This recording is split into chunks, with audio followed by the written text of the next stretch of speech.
Assalamualaikum warahmatullahi wabarakatuh.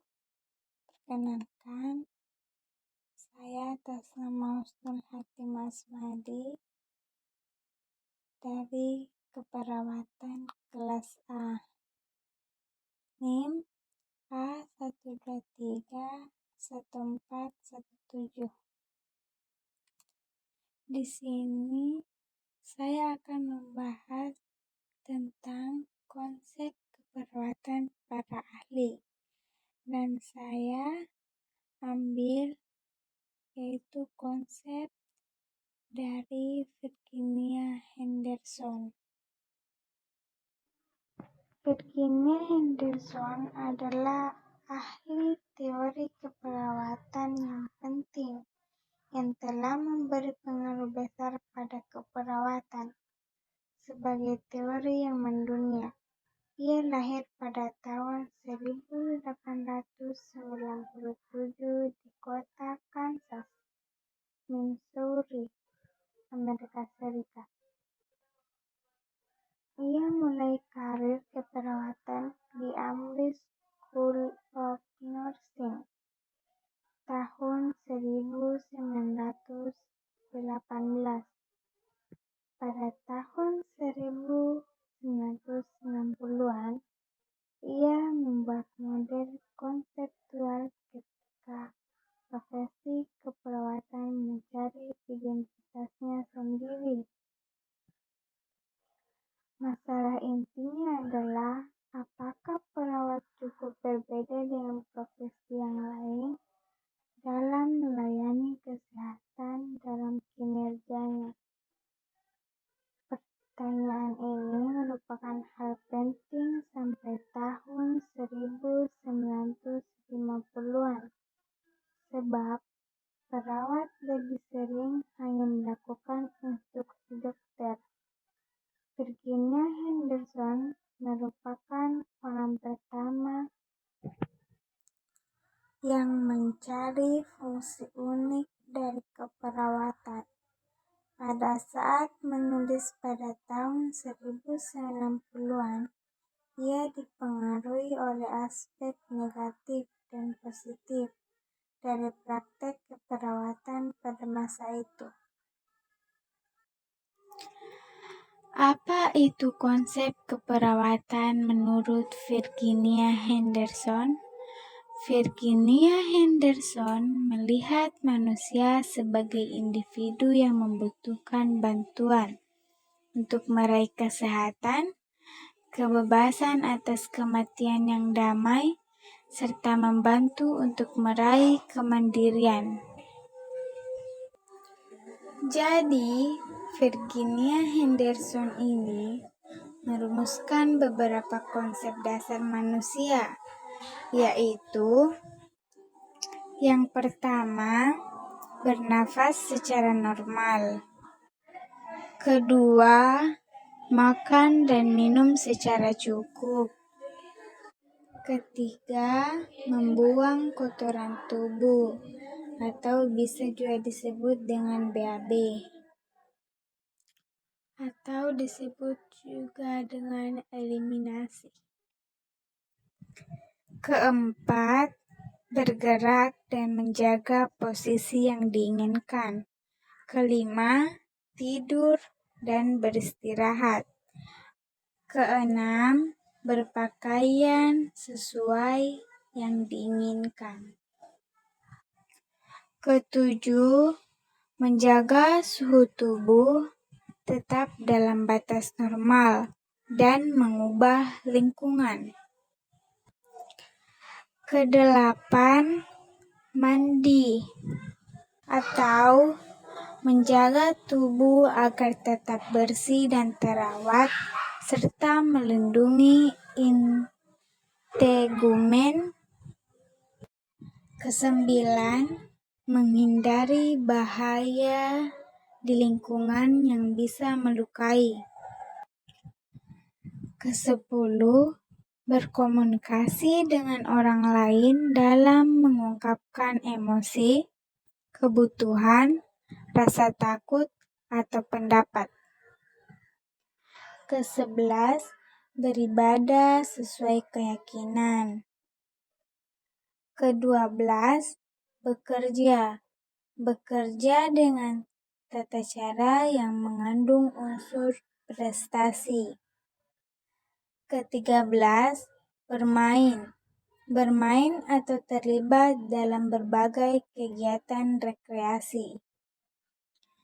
Dan yang terakhir, belajar.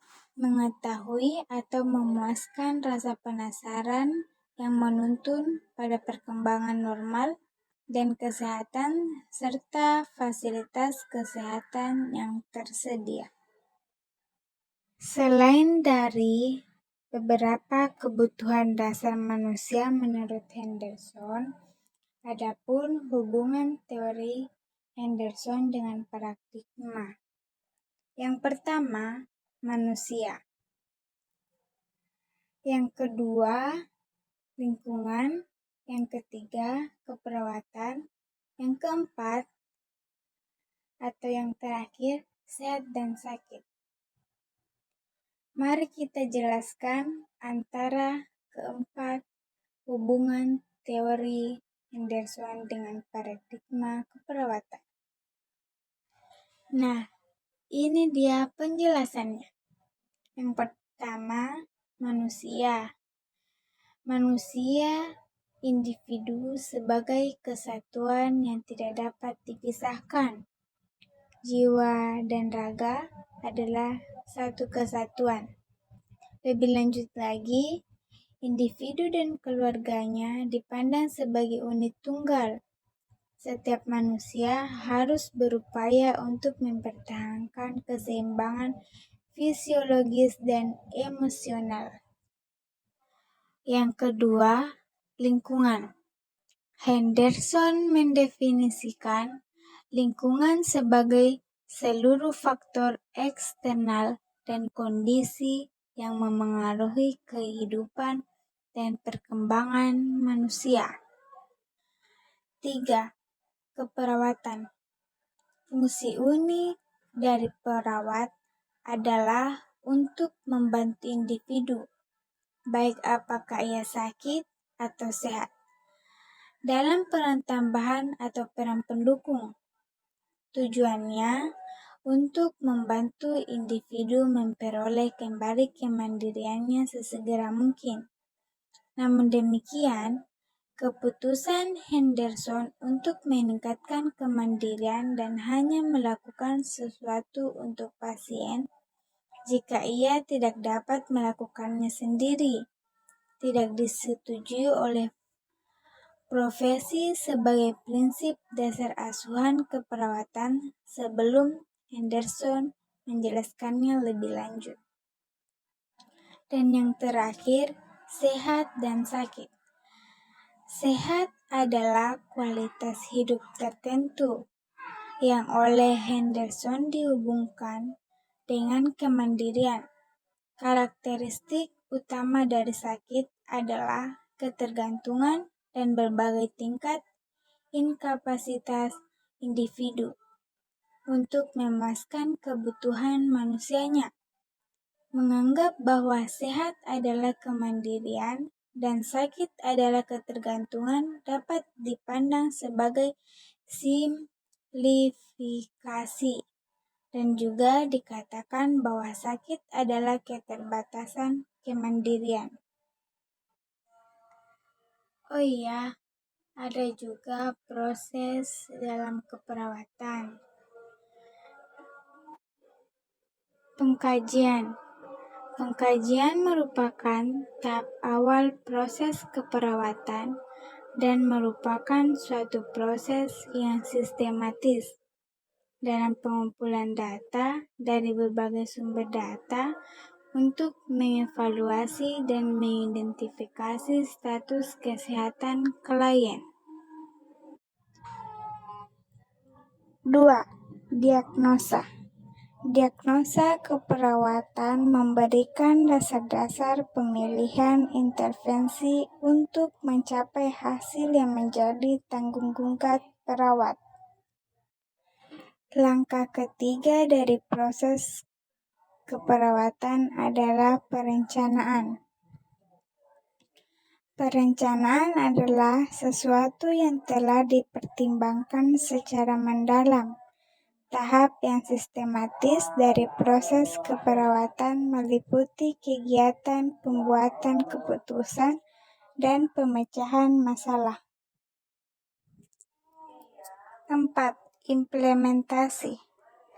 Implementasi keperawatan adalah serangkaian kegiatan yang dilakukan oleh perawat untuk membantu klien dari masalah status kesehatan yang dihadapi ke status kesehatan yang lebih baik yang menggambarkan kriteria hasil yang diharapkan. Dan yang terakhir, tahap evaluasi. Meskipun proses keperawatan mempunyai tahap-tahap, namun evaluasi berlangsung terus-menerus sepanjang pelaksanaan proses keperawatan. Tahap evaluasi merupakan perbandingan yang sistematik dan terencana tentang kesehatan klien dengan tujuan yang telah ditetapkan. Dilakukan berkesinambungan dengan melibatkan klien dan tenaga kesehatan lainnya. Adapun kekuatan dan kelemahan dari teori Virginia Henderson. Kekuatan. Yang pertama, Henderson adalah orang pertama yang mencari fungsi unik dari profesi keperawatan. Yang kedua, teori Henderson bukan model abstrak, tetapi didasari oleh keanekaragaman pengalaman yang ia miliki selama karir keperawatannya. Yang ketiga, Henderson mendefinisikan profesi keperawatan, bahwa profesi keperawatan adalah profesi yang mandiri, yang tidak hanya bergantung pada instruksi dokter. Yang keempat, asumsi Henderson mempunyai validitas karena mempunyai keserasian dengan riset ilmuwan di bidang yang lain, seperti Maslow. Kelemahan. Yang pertama, hanya berfokus pada penyembuhan fisik semata atau pada rupa. Yang kedua, teori kurang pragmatis atau mendidikan pasien. Baik, itulah teori menurut Virginia Henderson. Sekian dari saya ucapkan terima kasih. Assalamualaikum warahmatullahi wabarakatuh.